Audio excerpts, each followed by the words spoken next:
Wake that ass up. Early in the morning. The Breakfast Club.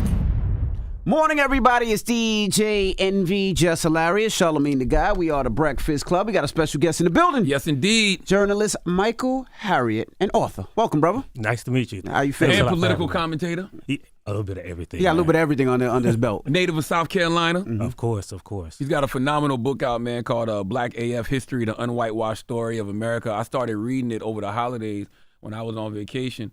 And it's one of those books that I've gotten a lot through it, but you keep going back because you're going to have your highlighter. Yeah. You know what I'm saying? Constantly going through it. First of all, tell them what the book is about. The book is a look at America through black people's eyes. So we've seen books about black people through black people's eyes and history books about America through the white lens. But this is about America through black people's eyes. And it's funny, because I talk to people, I wrote the book like how we talk to each other. Absolutely. So, we could be at a funeral and we're like, oh God, I can't believe she wore that hat. That's right. So it uses humor, it uses the way we talk to each other, and it shows, and it pulls no punches and unwhitewashes the mythology that we always been taught to believe since we got into social studies class. I've always followed you on social media, seen your writing on the grill, and of course you're very funny, but when you read the book, you realize, damn, you had to go through a lot of trauma to get that sense of humor. Yeah, man. Yeah, I mean, I think that's how we all got our sense of humor, right? Like it's a coping mechanism in a way, man. And that's how a lot of why black people, we relate to each other like that, because we deal with trauma in those ways, and it's always been like that. I mean, since that's kind of how we created. Like Charlie Case was the first stand-up comedian. I write about it in the book, and his creating a stand-up comedy was an effort to get close to his father, who was an albino man, an albino black man, and he was a mixed race, and his mom told him you got to live as white, and his hero was his father, so that was a way to get close to his father, because his father was a performer, and he invented stand-up comedy to kind of connect himself to his community after he was removed from it. Such an interesting concept, right? Because when you think about black people in America, certain people, Jewish people, have been able to assimilate by being able to change their last name. And to read the story about the albino man who was able to assimilate, I'm like, why? It's an act of survival. Like, why wouldn't you in that day and age? Yeah, man. I talk a lot about that in the book, because when we talk about, for instance, slave revolts, we always like to talk about how black people grab machetes and burn out the plantation. But there were other ways to survive. The chapter is called Survival and Resistance. So a lot of what we did was just for survival, right? Like for instance, slowing down your work. You might be mad at that slave owner, but you know what's going to happen if you don't work. So you might just slow down. You might just run away for a few days knowing you're going to get caught. But it was what we would call it self-care now. I know I'm going to get caught, but I'm going to die if I stay on this plantation one more day in a row. And so that notion of survival is a lot on how we deal with trauma, man. Like a lot of times when I see black people assimilating into what we call popular culture or that conservative mindset, I know some of the time it's a way of survival. Now, other times you see people buy all into it. I used to think Tim Scott, it was a survival technique for Tim Scott. And then I realized, oh, nah, he's starting to believe in it, right? There was a shift because I've talked to him before, right? And it was, you always got the feeling that he was a conservative, a real conservative who was in the Republican Party. But lately he just shifted to MAGA dude. MAGA black dude. You said he was embarrassing himself. You said I think you posted a clip on your Twitter, said if I send you a picture of Tim Scott, that means you're embarrassing yourself. Yeah, right. Now, I mean, and then I'm not one to always perpetuate what they call the Democratic mindset. So I would always point out that Tim Scott, for instance, was the only person for years pushing for police reform. Right? He tried to get the Republicans to pass the Walter Scott Notification Act for years, and then something happened, and then he they were on the doorstep of passing police reform, and Tim Scott sabotaged it because of like the most powerful man in South Carolina, this sheriff called Leon Lott, ended police reform. Like one powerful white dude that nobody knows ended police reform, and Tim Scott, right? And lately he's just like stopped being that old Tim Scott and become MAGA dude. I wonder about that, right? I agree with everything you just said, but I wonder if that is him trying to survive in a Republican Party that is clearly being taken over by MAGA. But here's the thing, that would make sense if Tim Scott was somewhere like, Tim Scott is a senator from South Carolina. There is no way That's MAGA country now. Yeah, but he's never going to lose if he keeps running. Like 98% of one thing people don't realize, 8% of all senators, when they leave the Senate, they retire. Like it's almost impossible for a sitting senator to lose. And Tim Scott is in a Republican stronghold. He's never going to be challenged. What if he got future aspirations, though? What if he has future political aspirations? Yeah, but is there a political future after Donald Trump? Like none of it makes sense, right? Because he could be Tim Scott, the same Tim Scott he was before Donald Trump, and still have political aspirations, right? Like he might even be more popular with his party if he wasn't that MAGA dude, right? He bought into a specific kind of anti-black conservative ideology when he didn't have to.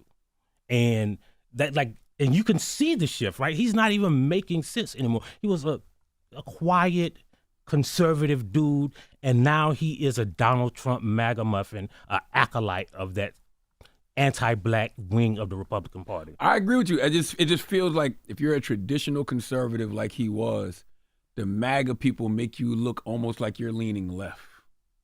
So I don't think he wants to look like he's leaning left in any way, shape, or form. Yeah, but I don't think that's necessarily true, because we hear that thing about like the traditional Republicans versus the MAGA Republicans. The traditional Republicans and the MAGA Republicans, there's no difference in policy, right? Like all the Republicans are right-wing ideologues in truth, right? The party of the Confederacy. Right. So, but that MAGA thing, like, it's just a little bit more anti-black, a little bit more vocally xenophobic, but it's no policy difference. And Tim Scott didn't have to buy into all of that. To like Tim Scott through his granddaddy. My grandfather was an illiterate poor. Tim Daddy, and he wasn't. It was a lie, right? And he did that to buy into that Republican, not just the Republican ideology, but that MAGA anti-black version of black people that is necessary to perpetuate the myth of the MAGA wing of the party. I want to go back. For a lot of people that don't know, I'm always curious to how people got their start, right? So what piqued your interest when it came to journalism and politics? What was the first thing that says, this is something that's interesting that I want to do? Well, if that was even your journey. So I'm actually an economist by training. So I was teaching macroeconomics and working for corporations. And this is when Newsweek was owned by the Washington Post. I used to just write these large policy things that, like, say your company was building something overseas. I'd write, like, what the economic impact it would have on that country. And Newsweek asked me to write these articles about, first it was why everybody was buying gold. And I wrote it, and it was like, everybody was like, oh, you can really write? I was like, yeah, that's what I kind of do for a living. And from there, what happened is, if you're the only black person in the space, you become the expert on everything black. So when black stuff started happening, even though I was an economist, now I taught a college course called Race as an Economic Construct, so that might be why, but I just became the default expert they come to ask to write about black stuff. Gotcha. You know what I love about Black AF? You break down the history of America at a high level, right? But you also do it in a very entertaining way. And it made me think of a great movie that's out right now called American Fiction, right? And the one problem I had with that movie was the hole that they left about the book Fuck. Have you seen the movie? Yeah. I wanted to know why people liked the book Fuck, because I felt like he was such a high-level thinker that maybe he just wrote something that was more easily digestible for people. And it really made me feel like that when him and Eric Alexander had that back and forth in the kitchen, and she liked the book, and she used to like all his original stuff. So I wish they would have explained it in that moment why people like the book. But I think your book it shows you can put medicine and candy in something and be successful, because you debuted at what, number 5 on the New York Times bestsellers or something like that? Yeah. And I think you can do it, right? But I think the difference, like, the book Fuck and American Fiction is a lot of times to make it in what used to, like, especially 5 years ago, even in the publishing industry, is you had to dumb it down for the sake of white people and all kind of pretend that you were kind of stupid, which is something that black people have always had to do in throughout history, right? Like, you couldn't let that white man know you could read or you could die, right? Like, you couldn't let the people at your job know you were smarter because you would be a threat to them. That's where the phrase, the spook who sat by the door comes from, because like affirmative action, they would take really smart people and make them secretaries, but they would have to sit by the door because the people in the back office were scared that they would absorb that knowledge and take their position. So that's something that we always had to do. And that's why, to me, American Fiction was so interesting, because it showed like we were in this moment in publishing and we're still in it, in America in general, where white people were pretending to be interested in black things. Now, it wasn't real, right? Like, take that, 2020 racial reckoning, they call it, right? Like, nothing really happened. They blacked out some memes on Instagram and declared that Black Lives Matter, but like the results of that was nothing. Like, the corporations didn't donate the money that they pledged. There was no reform. There were no bills that came out of it. But because of that thing we talked about earlier, survival, the people who have been maligned and taken a sideline in publishing and in TV, they had an opportunity to take advantage of that brief moment of interest and write some books. And then, so you can see, like, we have a moment in publishing where a lot of black people are getting to speak truth without doing what Fuck did and kind of dumb it down for white people. But that's what I said. With you created a book that's super smart, but it's also highly entertaining. I don't think it's dumbed down at all. So I always wonder, like, when somebody is so smart, how come they can't figure out a way to make it digestible for everybody? I think a lot of that stuff is ego, man, because a lot of smart people want to be seen as smart people and not related information that they use. That's why they use like these big old words. Terrible communicators. Right. And so they want to either communicate to other smart people or to be seen by people who aren't as smart as them as smarter than them, right? And that's part ego. But I think there is a way, because first of all, there's a lot of smart black people who you can communicate with, who also know, like, regular people like me and you, who know how to relay information. Like, I could talk to you like I'm at the barbershop, and I could talk to you like I'm in an academic setting, right? And I don't have to choose between the two, because if you're smart, then part of being smart is knowing how to convey information so that it's digestible to anybody. Well, most attorneys do that, right? They use big words and use words that come from a thesaurus because they feel like they're going to talk over somebody, and a lot of times they ain't saying shit. Yeah. And academics and scholars and, and a lot of times it's because the people we're talking about were picked by the white establishment as somebody who is smart. Break that down. Because, just we know how media works. We know how, like, corporations work. Like, journalism is what? Like, at best, 6% black, right? So when you're talking about the people at the top, for instance, of journalism, those people were picked by a white establishment and kind of endowed with the credentials to speak a lot of times for black people. But does it matter if the person that's speaking cannot galvanize an audience? Like, if you're not able to, if you get put in that position and you're not able to, energize people and make people gravitate towards you, does it even matter? But that assumes that you're there to energize and get black people to listen and not validate things for white people. I'll give you an example, right? So a couple of weeks ago, there was a black reporter who went down to near where I live in Georgia and interviewed black people about like why Biden might lose in rural Georgia. Oh, I read that article. Yeah. Yeah, that was in the Washington Post, I think. The Times, right. yeah. But the interesting thing about that article was, like, I lived literally 5 minutes from the place. She wasn't interviewing like regular black people, right? Because first of all, that specific town where she has one of the highest voter registration and participation rates. And she was talking about, first of all, she was talking to college students who weren't going to be able to, like, she was asking people why they wouldn't vote for Biden, and they were saying, well, Biden cut off my food stamps and I'm a college student. Like, out of that whole subset, why would you talk to somebody who didn't have the right information, right? When there's so many people, because you dare to perpetuate the narrative, right?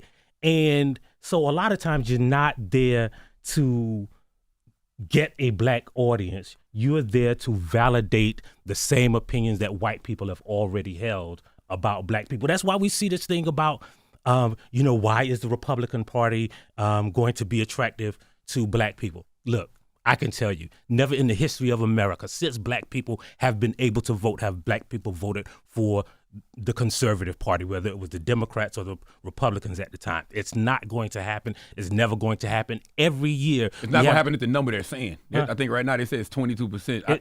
They'll never get 22% of the black vote. I don't think so. Yeah, it'll never. It's not going to happen. And it will go up though. I think it'll be a bump. But here's what you have to ask yourself, right? So black people make up 12% of the voting electorate, right? Mm-hmm. So if it goes up by 5 points, that's less than a half of a percentage of the total electorate, right? Mm-hmm. Like 5 points with black people is, especially if you're talking about black men, is less than half a percentage. So why would you even write an article or perpetuate this narrative and have it in multiple newspapers? Like, it's not just like the New York Times is talking about this. It's the Washington Post, it's the Wall Street Journal, it's the LA Times, talking about the same thing when it's such a small, it cannot decide an election. When the black men turning conservative cannot decide an election. As close as the elections have been lately, and this one, I think what I've been saying this year is that, you're going to have to, it's going to be the Republicans who are the criminals, the Democrats who are the cowards because they don't fight enough, and the couch, which is voter apathy. And I think that a lot of Democrats are focusing too much on what Republicans are doing when they need to focus the energy on the people on the couch. Right? So if the Republicans were able to get, 2%, 3% of black voters to increase, as close as the election might be, you don't think that could? Because see what you're talking about, first of all, leaves out the fact that there's this thing called the Electoral College. Right? So where the Democrats win states is in large black enclaves in large states with large cities. Mm-hmm. Well, a 2 or 3% swing even in those cities, it's not going to do anything. It's not going to do anything, man. Like, we keep talking about about politics in such broad terms, especially when you talk about the black vote, when we never focus on this fact, right? Like, most white people in America are going to vote for a man with 21 criminal charges, and we're talking about what 91. Black people 91 criminal charges, and we're talking about what black people do, not what we know white people are going to do. Right? We know white people are going to vote for the racist, xenophobic, criminal, scam artist, ignorant dude, and we're talking about what 0.5% of the electorate is going to do. It's got to be a narrative, and they get black people, back to what you asked, black journalists to rubber stamp it by talking about that dumb, stupid narrative to verify that it's a thing. Why do you think that is, right? Because, when I get on these platforms, I've been saying the same thing. Like, the whole electorate is dissatisfied, right? Like, you got, yesterday I saw a poll that said Biden would lose by, 40 points in a general election to Trump, and the polls are down for him with younger voters and independents and Latinos and Asians and black people. Why do you think it's just focused on black? Because you can't talk about, it turns white people off to even say the words white people. You can't talk about what white people are going to do. And then again, you have to realize, this goes back to the original premise of the argument, is that those newsrooms are 92 to 94% white. Those white people that's not a narrative. They don't even see things through that lens. Just like, for instance, the New York Times doing that thing on Travis Kelce's haircut. Right? Now, as absurd as and all the jokes were, right?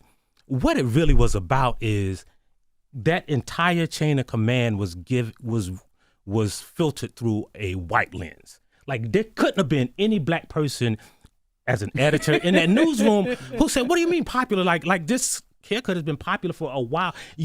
Now that lens it's popular now for white people. I could just tell from that, right, that, like we said this morning, that they don't see us. Right. Like, they don't open their eyes to see that we've had fades for. Yeah, but Mike, you make all skin folk and kin folk. Right. Every nigga don't know about that fade.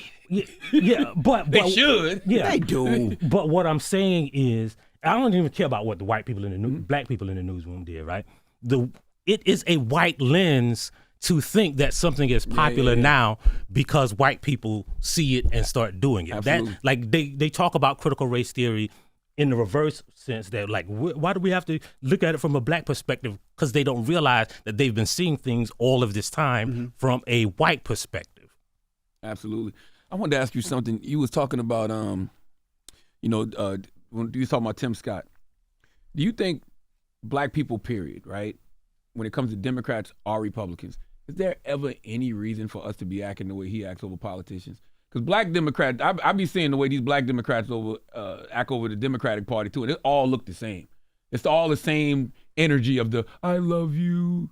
Like, do you think there's any reason for black people to be acting like that over any politician, regardless of party? Nah, no, there isn't, because I think, like, that little dance that Tim Scott, first of all, I've seen black people do that over Democratic politicians now. Like I want to be clear, but the thing about black people in politics in general, man, is a lot of times we don't realize, like, black people have been through 20 elections in the history of black. Like, we were just able to vote 20 presidential elections ago. Damn. Right? Like we did this 20 times in the history of black people. Right? And the other thing is, though, that a lot of that criticism is premised on the fact that the black people in the Democratic Party are cool with how the Democratic Party has worked. Like, we criticize it internally and amongst each other. Like, we know that the white Democrats in the Democratic Party are racist too. Like, they ain't less racist than the white people in the Republican Party, right? Like, we know that, and we have the same criticisms, right? But I don't think you have to shuck and jive. Like, what Tim Scott is doing is shucking and jiving for Tim Scott. I agree with you, but I feel like so many black people have done that too. I'll give you some examples. Bill Clinton, the first black president. Uncle Joe Biden.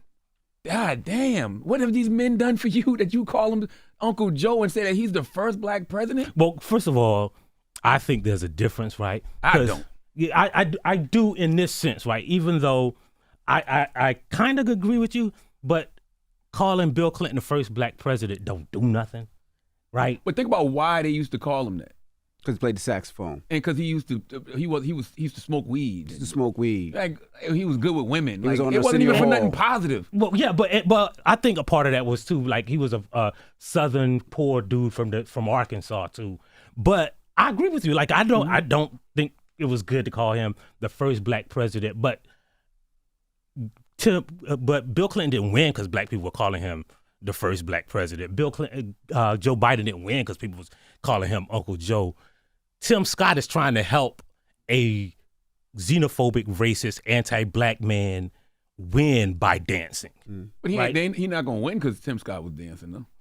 But the attempt is, and the fact that he is positioning himself, because Tim Scott really is positioning himself to be the VP pick, I think. Head of HUD.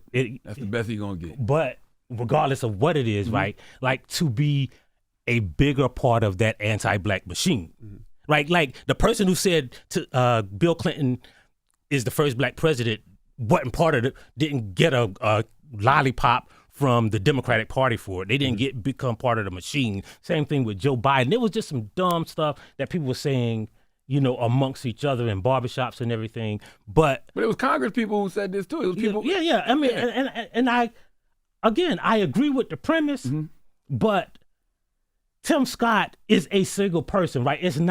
We're not talking about like an ethos. Tim Scott is a single person who is trying to use his blackness as a cudgel against black people by verifying and validating the most racist political machine in the country. Do you think black people are politically fatigued, tired of this shit? Tired of the conversations and the talk over and over again, tired of the selling the dreams, tired of the car sales people feel? Do you think that's going to stop a lot of people from going out? I think it might. Like, one of the things that might is that at some point there's going to have to be a reckoning with the Democratic Party and saying you have to stop giving us lip service and start doing the stuff that you say. But one of the things that people say, well, we can't do it this year because what if Trump wins?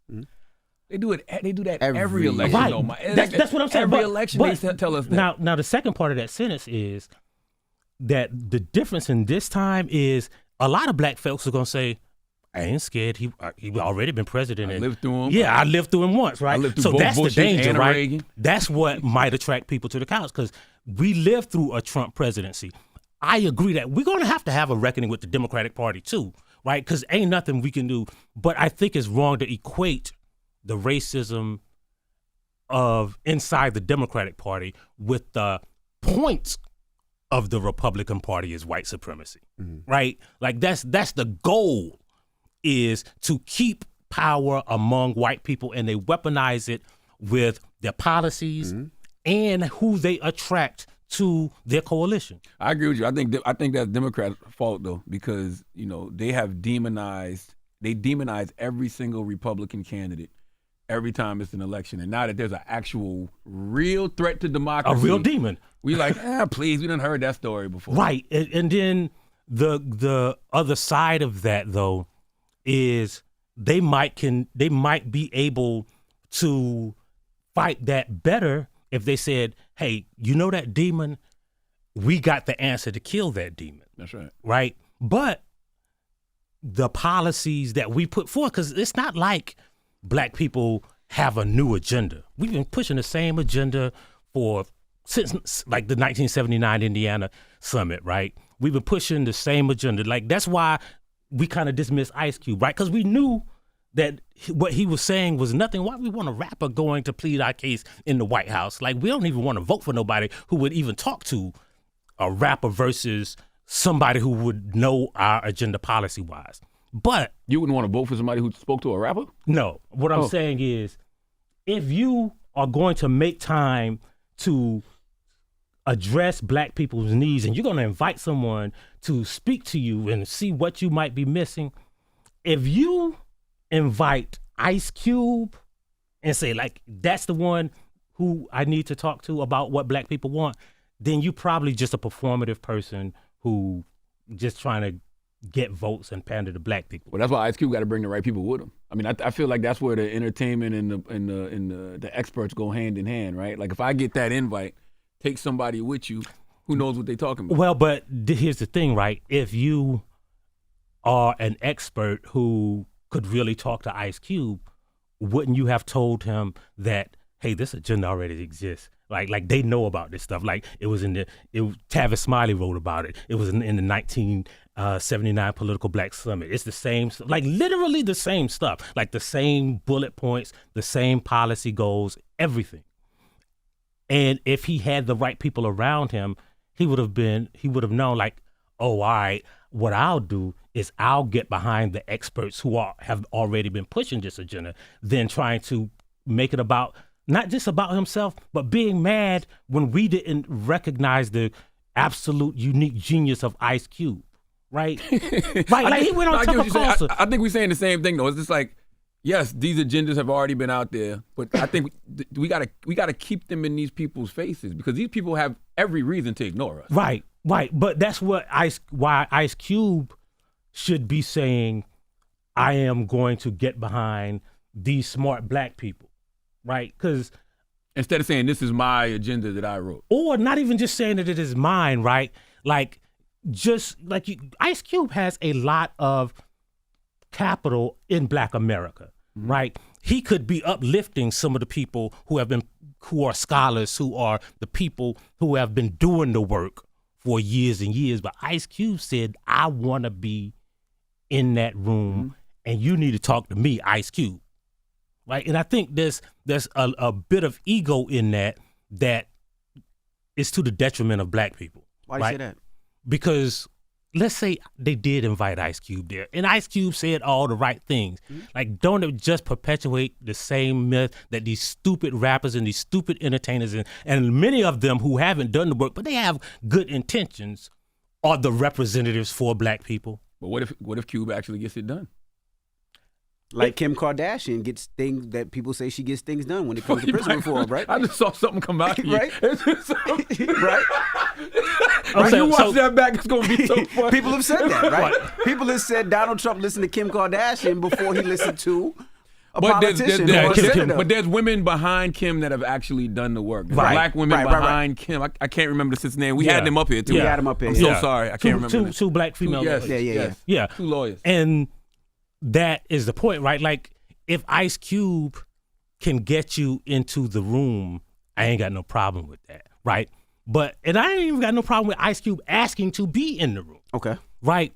But when Ice Cube was told, hey, you can't be in the room, he switched up and would say, well, I can go talk to Donald Trump. And then he elevated the purveyor of the white genocide, the white replacement theory. Tucker Carlson went on his show when Tucker Carlson didn't even have a toehold in media. Ice Cube helped him get that, helped him gain that audience, validated his belief by saying he can't be racist because he's sitting here talking to this dude who is pushing an agenda for black people, right?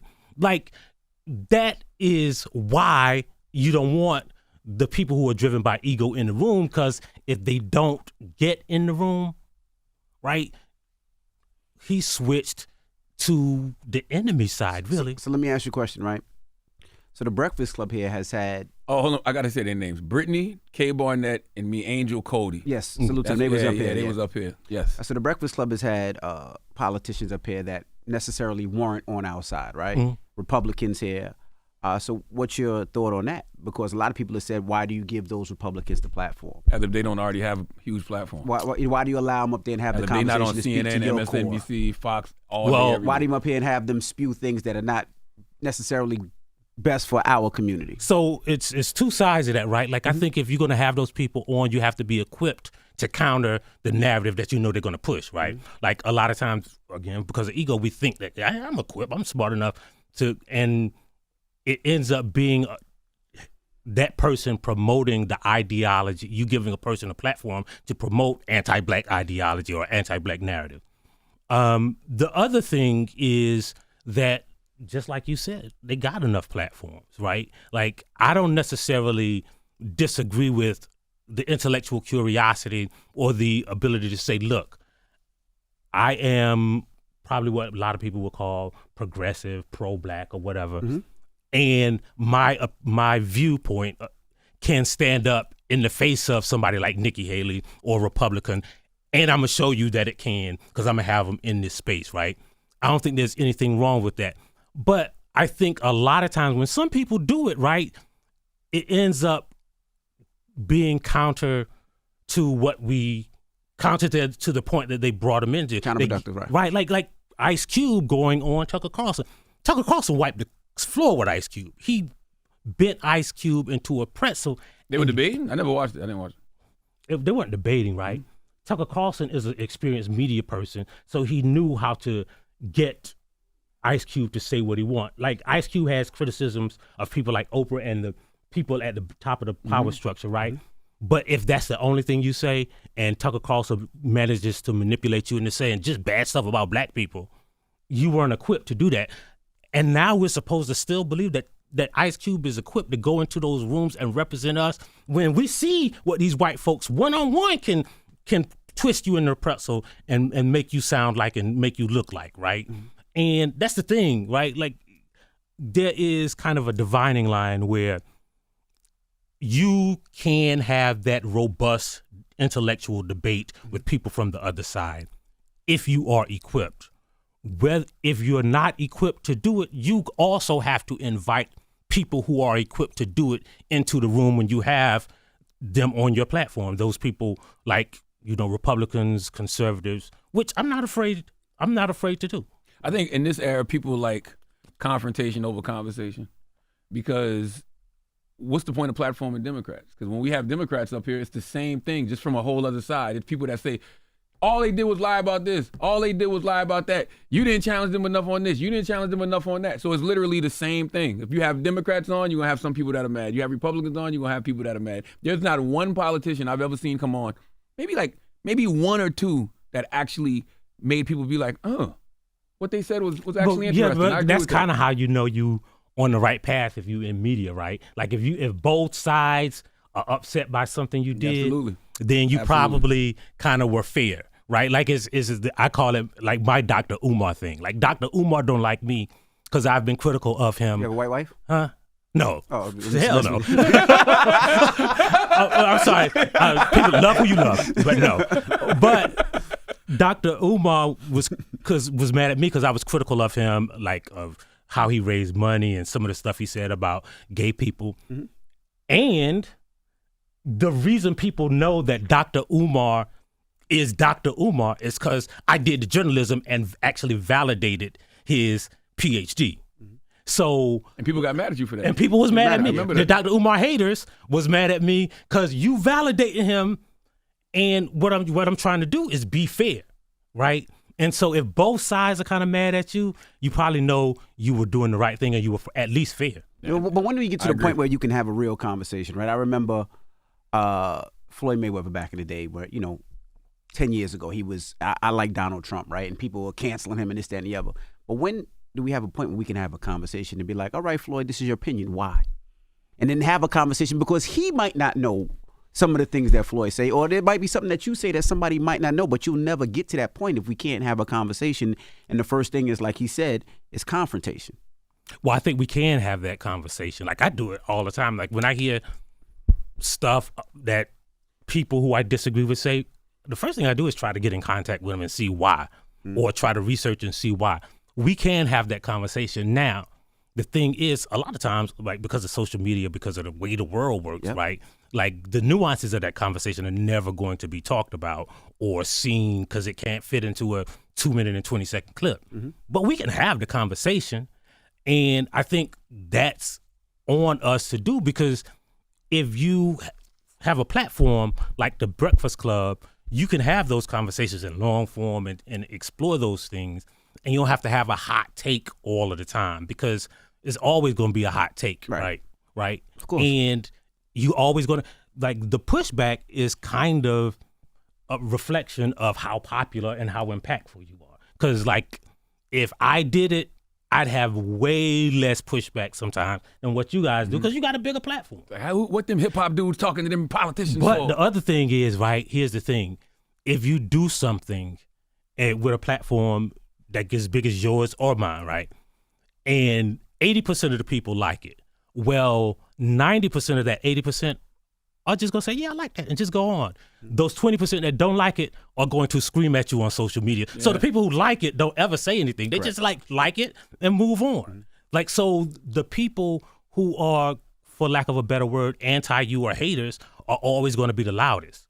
The reason I like reading not just, your book, Black AF, but your articles is because of what you look at things from an objective lens. I remember an article you wrote one time, and it was about Tim Scott's police reform bill.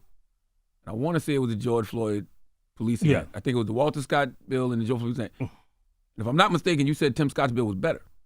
Yeah, Tim Scott's Walter Scott Notification Act would have required every police department in America to notify, not just because first of all, most people don't know that, like, no one in America, in the whole world, knows how many black people police kill every year, because there's no mechanism to report police killings, right? So Tim Scott's bill would have not just notified you of the federal government every time a police officer killed someone, but every time a police officer fired their gun, it would have had the name, age, race of the person they were firing at, all of that, right? And so that part of Tim Scott's bill. That's why I was going to tell you, that's wild that's not recorded. I didn't know that. Yeah. I thought every time a police officer shoots his firearm, that it's had to be documented and it had to be. And in some police departments it does, right? But then it stays in that police department. They're going to have to go to a state agency or a federal agency. So we don't know, right? Like the things that you see about the numbers of how many people are killed by police, those are from media reports of on-duty police officers who kill someone only with their gun, right? Like, oh wow, like when you like see a those, choking or something. Okay. like George Floyd isn't in the police killing database. Wow. Like Eric Garner is not in the police killing database. Wow. Right? So it's only people who are shot and killed by on-duty police officers, right? So Tim Scott's bill was better, right? But then Tim Scott sabotaged it because... You want to scrap qualified immunity? Nah, because of the National Sheriff's Association headed by Leon Lott, who's the most powerful man in South Carolina. And they didn't want to give up that power to the federal government because of this white supremacist ideology. And y'all can look it up and Google it, the constitutional sheriff's idea, that sheriffs are above the Constitution. Like they are the enforcers of the Constitution and are kind of above the Constitution. And it's a white supremacist movement that nobody writes or talks about. Wow. And that's who sabotaged police reform. So I thought people didn't like Tim Scott's bill because he didn't want to scrap qualified immunity. Well, that was one of the things, the differences between like the Democrats' bill and Tim Scott's. But that's not what sabotaged it, because really qualified immunity isn't a really deal breaker. And to tell you the truth, right? Like a federal police reform bill can only do so much, right? That's the importance of knowing about politics, right? Because the federal government doesn't control police officers, and they don't control what the laws that govern police officers. What the federal police reform bill would have been was a mechanism to control the federal funds that police departments get, right? Because they can't govern police departments. That is a state level bill. So we should be trying to make this movement a state level movement, and that's why knowledge of politics is important. Because the federal government really can't do anything but say, hey, if your police department doesn't use body cams, then you don't qualify for these federal funds that we give police departments every year, right? And that's all the federal government can do. Right. So why do we let these Negroes get away with saying the Biden administration, they did ban the use of chokeholds and no-knock warrants when we know that's on a federal level? Right, because of a lack of knowledge about politics, because, again, we don't have these conversations, these long-form, deeper conversations, because people believe what they read on social media instead of investigating it for themselves, because there's like the FBI and the Secret Service are the only entities or agencies that can be banned from using no-knock warrants and chokeholds. Now, what we can say is if the police department don't ban no-knock warrants and chokeholds, then you won't get the federal funds to buy body cams or to buy police armor or stuff like that. Now, you can withhold funds, but you can't really tell police departments, hey, y'all can knock on somebody's door or go in without a no-knock warrant. We're talking to Michael Harriot, the author of Black AF History, the Unwhitewashed Story of America. Another thing I love about the book is it shows how when it comes to America, nearly everything started in South Carolina. Yeah, that's everything. That's always been one of my premises for like years, even before I began writing the book, is that my thing is the capital of Black America. If there is such a thing as Black America, then its capital is in South Carolina. 40% of all the people who were enslaved in America came through South Carolina. And if you talk about just spending time in South Carolina in a port or something like that, it goes up to 90%. That's right. Right? So Black America, like all of the laws, like the law that stopped cities from being able to segregate buses didn't come from the Montgomery bus boycott. Right?